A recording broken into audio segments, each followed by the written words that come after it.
Grass root पे हमारे यहाँ को काम करने को तैयार ही नहीं है। हमने यहाँ चेयरमैन आना सीधा, हाँ। तो यहाँ हमने हेड कोच लगना है, यहाँ हमने बातें करनी है। मैं पहले भी कह चुका, मैं ये कर दूंगा, मैं वो कर दूंगा, लेकिन करके नहीं दिखा रहे भाई। पहले कुछ करके दिखाएं। एक चीज मैं जरूर आपसे जानना चाहूंगी, मतलब हम पैट कमिंस की बात करते हैं, हम यूजुअली ऑस्ट्रेलियन क्रिकेटर्स की बात कर लें, कुछ इंग्लिश क्रिकेटर्स ऐसे हैं जो प्रेफर करते हैं लॉन्गर फॉर्मेट को। क्यों? वो उनको पैसे अच्छे नहीं, पैसे आते हुए किसको नहीं अच्छे लगते? उनको नहीं पैसे अच्छे लगते, उनको नहीं पसंद कि मैं जी थोड़ा सा शॉर्टर फॉर्मेट खेल लूं और बस ठीक है मैं कमा लूं ज्यादा। ऐसे क्यों? ये एक सेल्फ एनालिसिस क्यों नहीं है हमारे प्लेयर्स? देखिए, ये हो सकता है कि मेरा ख्याल है थोड़ा हार्श लफ्ज हो सकता है, लेकिन वो लोग जो है ना, वो देखते हैं कि हमारा कल को नाम आना चाहिए, बिल्कुल दुनिया में नाम लिया जाए। हाँ।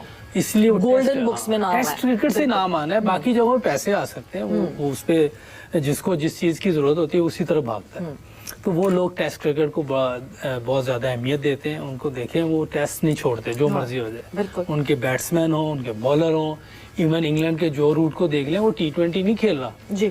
हालांकि वो टेस्ट मैच भी 70-80 के स्ट्राइक रेट से खेल रहा होता है, लेकिन वो फिर भी नहीं खेलता T20। उसको पता है कि मैंने टेस्ट में रिकॉर्ड बनाया तो हमेशा मेरा नाम रहना है जी। और उसको वो पूरा इंग्लैंड पूरा उसको मान रहा है कि यही हमारा सबसे अच्छा प्लेयर है। हमारे बदकिस्मती ये बच्चों को, जो फ्यूचर या जो भी लोग हैं, उन्हें टेस्ट प्लेयर अच्छा लगता ही नहीं।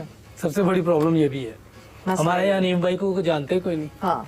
जावेद भाई को बहुत मुश्किल से लोग जानते होंगे। T20 में शोषा होती है ना बहुत। अब शोषा अगर कर रही है तो फिर ये छोड़ दें कि हम हारे क्यों हैं। हाँ। हम ये 120-29 पे क्यों आउट हो गए हैं, हम उनसे क्यों हार गए, ये फिर तो ये होगा। फिर हम परफॉर्मेंस एक्सेप्ट ना वो ना करें। वो फिर आपने शोषा, एक फिल्म नहीं होती जैसे 3 घंटे की, 1.5 घंटे की, वो है, वो फौरन देखी और बस एंजॉयमेंट करें। आपको अच्छी लग रही ठीक है, बुरी लग रही तो फिर भी घर आ जाए। क्या है, अभी रिसेंटली पॉडकास्ट में देख रहा था यशस्वी जायसवाल का, काफी ज्यादा बात हुई, एशिया कप में आउट हो गया, वहां होना चाहिए था, जायसवाल के साथ ज्यादती हो गई। मैंने उधर भी एक बात कही थी कि भाई साहब, मसला ये है कि बंदा किस तरह रिसीव कर रहा है, वो बहुत इंपॉर्टेंट है। And I happen to see this podcast couple of days earlier. वो कोई राज लड़का, उसके साथ पॉडकास्ट थी, उसने भी ये सवाल दाग दिया जायसवाल को। यार, इस बंदे ने जो आगे से जवाब दिया ना, वो लेवल ऑफ मेच्योरिटी इस एज के अंदर ना, मैं बड़ा इंप्रेस होता हूं कि यार, ये परफॉर्मेंस तो अपनी जगह है, लेकिन 23 साल की उम्र में, और ऑलमोस्ट 24 का होने वाला है यशस्वी जायसवाल, कि 24 साल की उम्र में लगभग आपके पास अगर ऐसी क्लैरिटी है, तो आपको एब्सोल्यूट क्लैरिटी के साथ ये एग्जैक्ट चीज पता है कि मैंने कौन से गोल को अचीव करना है और किस वक्त मैंने अपने आप को खेल किस तरह प्रेजेंट करना है। फॉर एग्जाम्पल, उसके जवाब में यशस्वी बोलते नहीं है भाई T20 और ओडीआई में पिक होना, मेरे हाथ में सिर्फ ये है कि मैं जिधर पिकूं मैं उधर ही फोकस रखूं और उधर ही डिलीवर करता रहूं, और इवेंचुअली जब उधर डिलीवर करता रहूंगा तो मैं स्ट्रेंथन कर जाऊंगा दूसरी जगहों के लिए भी। और यार, यही तो वो एक्चुअली बात होती है कि जायसवाल को अच्छा खिलाड़ी ना कहे, इसका मतलब ये है कि या तो उसको पर्सनल कोई नफरत है उससे, या तो उसको क्रिकेट की सेंस नहीं है। डेब्यू किया वेस्ट इंडीज के अंदर सेंचुरी नहीं, बड़ी सेंचुरी मारी, तकरीबन 150 के करीब इसने रन किए। उसके बाद इंडिया के अंदर जब इंग्लैंड की टीम आई थी, सेंचुरी नहीं मारी, बड़ी सेंचुरीज मारी, 2 दफा 200 इसने मारा अगेंस्ट इंग्लैंड। शानदार किस्म की परफॉर्मेंस करके देखें, लोगों ने कहा इंडिया अपने घर के अंदर सीधी सीधी पिचेस बना रहा है। ये लड़का गया ऑस्ट्रेलिया के अंदर अगेंस्ट स्टार्ट कमिंग हेजलवुड, इसने इस यंग लड़के ने सेंचुरी स्कोर की। उसके बाद ये लड़का रुकने का नाम ही नहीं ले रहा है। तो भाई साहब, यशस्वी जायसवाल और साई सुदर्शन ने सिलसिला शुरू किया था 94 for 1 से, और शुरू में तो आते ही मार धाड़ 4.5 ऐसी शुरू की यशस्वी जायसवाल ने। यशस्वी जायसवाल भी ठान कर आया था। I mean, he's physically very fit. एक तो यंग है, एक फिजिकली बड़ा फिट है, मेंटली भी बड़ा स्ट्रांग है, and coming back to his cricket, he's got a proper technique. He's a good test player. आज का बच्चा जो जिसकी पहली कैप्टनसी, वो ऐसी इतनी बड़ी परफॉर्मेंस। आप देखिए बाकी जो प्लेयर्स हैं, उन्होंने कितना अच्छा सपोर्ट किया, साथ दिया। जायसवाल देख लें, केएल राहुल देख लें, इन्होंने कल्चर पैदा किया इनके सिस्टम ने। आज वेस्ट इंडीज की टीम यही कह रही होगी कि हम सोच के आए थे कि कम से कम एक टेस्ट मैच तो अपने नाम करे, चलो बराबर करके एक दिन नहीं कर लो, एक सेशन ही कर लो, लेकिन इंडिया ने कहा ना, ऐसा बिल्कुल नहीं हो सकता है। आप अपने सपनों में भी जीत का मत सोचा करो क्योंकि जब हमने ठान लिया कि हमने ही हर चीज पर रूल करना है, हमने ही हर चीज पर राज करना है, तो आप कौन होते हैं सोचने वाले। और वैसे भी मुझे लगता है कि भारतीय टीम ये सोचती होगी कि जहाँ से वेस्ट इंडीज की सोच खत्म होती है वहां से हम सोचना शुरू करते हैं कि हमने इनके साथ करना क्या है। और इतना बुरा ये लोग करते हैं कि अगली टीम ट्रॉमाटाइज हो जाती है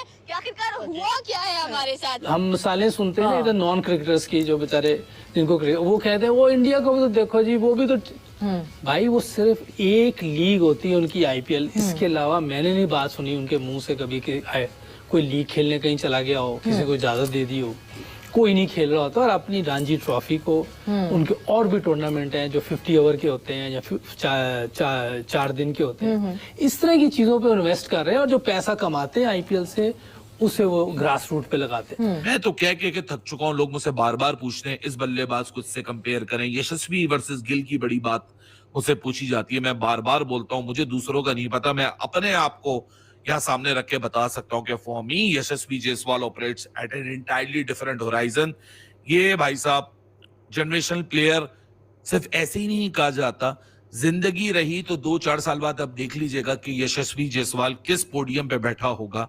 या ओपोनेंट जब थोड़ा सा वीकन होता है ना तो आपकी एफर्ट को कैमोफ्लेज कर दिया जाता है, लेकिन टेस्ट क्रिकेट कैसा भी ओपोनेंट हो, कैसी भी कंडीशन हो, और स्पेशली ऐसी कंडीशंस जो कि बैट और बॉल के बीच में एक बैलेंस प्रोवाइड करती हैं, बिल्कुल फ्लैट आउट कंडीशंस नहीं होती है। वहां आपका जो स्किल होता है और वो तो मायने रखता ही रखता है, लेकिन आपका टेम्परामेंट बहुत इंपॉर्टेंट हो जाता है, क्योंकि एग्जीक्यूट करने के लिए टेम्परामेंट होने सबसे पहला बेसिक एक पॉइंट होता है। जिस तरह आप टेक्निक की बात करें, क्लोज टू द बॉडी खेलता है। इंडिया वर्सेस वेस्ट इंडीज के टेस्ट मैच के दूसरे टेस्ट मैच के पहले दिन ने भारत के बैट्समैनों ने क्या कमाल और धमाल मचा कर रख दिया है, जिसे देखकर पाकिस्तानी मीडिया और भी बौखला गए हैं। भारत के गेंदबाज और बैट्समैन के तारीफ पर तारीफ किए जा रहे हैं और इसके अलावा उनको कुछ सूझ नहीं रहा है कि भारत की टीम ने क्या बैटिंग और बॉलिंग तैयार किया है, जो हर एक टीम को परेशान करके रख दिया है। जिस तरह से एशिया कप में जिस तरह से भारत के गेंदबाजों ने और बैट्समैनों ने काफ़ी सारे टीमों को परेशान किया, उसी तरह से अभी टेस्ट के वेस्ट इंडीज़ के साथ हो रहा है। तो वेस्ट इंडीज़ को भी लगातार परेशान कर रहे हैं। यह देखकर पाकिस्तानी मीडिया सोच रहे हैं कि काश हमारा टीम ऐसा होता तो हम भी इंडिया की तरह वाह वाह होते और हमारा भी नाम होता, लेकिन पाकिस्तान का नाम हो निशान नहीं है। जहाँ भारत आसमान छू रहा है वहीं पे पाकिस्तान नीचे गिर रहा है। इस तरह पाकिस्तान बौखलाया हुआ है और कह रहा है कि भारत एक स्ट्रॉन्ग टीम हो गया है, अब इनसे जीतना मुश्किल नहीं नामुमकिन।